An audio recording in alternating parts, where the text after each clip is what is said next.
nous sommes ensemble. Bonsoir à tous et bienvenue à ce Flash Info. Cameroun présidentiel 2025, le collectif Sylvain saisit la justice pour la transparence du scrutin. À quelques mois de l'élection présidentielle du 12 octobre 2025 au Cameroun, le collectif Sylvain, représentant du professeur Moïse Kamto, a entrepris des démarches judiciaires significatives.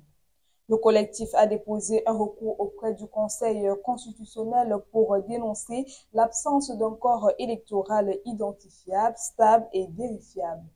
Ces initiatives visent à garantir un processus électoral juste, respectueux des principes démocratiques, assurant ainsi la sincérité du vote et la protection des droits fondamentaux des citoyens.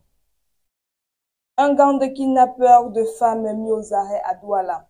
Le groupe contacte des femmes en ligne pour attirer dans leur filet. Une victime témoigne qu'après sa sortie d'un taxi, elle s'est retrouvée dans un endroit isolé, c'était dans une brousse. Elle avait les mains et les pieds ligotés. On lui a demandé de contacter sa famille pour une rançon contre sa liberté. Le lieu dans lequel la jeune femme avait été retrouvée est une zone reculée au quartier PK17.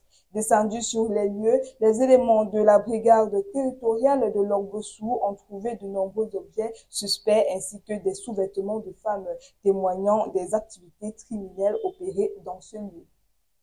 Thierry Ardisson, l'animateur emblématique de la télévision française, nous a quittés hier 14 juin 2025 à l'âge de 76 ans.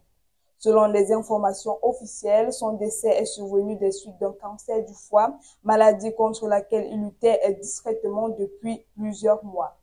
Surnommé l'homme à noir, Ardisson a profondément marqué le paysage audiovisuel français pendant plus de 30 ans. On lui doit des émissions cultes souvent audacieuses. Un communiqué conjoint de l'Élysée et de TF1 précise que ses obsèques respecteront ses dernières volontés qu'il avait lui-même consignées dans un livre testament. Une pensée pour Eugène Njo Léa qui est né le 15 juin 1931. Il est le premier joueur camerounais à avoir joué une Coupe d'Europe, le deuxième meilleur buteur camerounais et le 10e africain de l'histoire du championnat de France de première division. Il remporte le premier titre de champion de France de l'histoire de l'AS Saint-Étienne en 1957. Eugène Njo Léa est également connu pour avoir grandement œuvré à la création du syndicat des footballeurs français en 1961.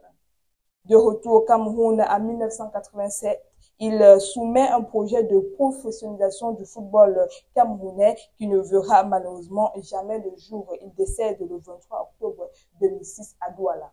Et c'est tout pour ce point d'actualité, mesdames et messieurs. Merci de nous avoir suivis et restez connectés sur les antennes de Campus TV.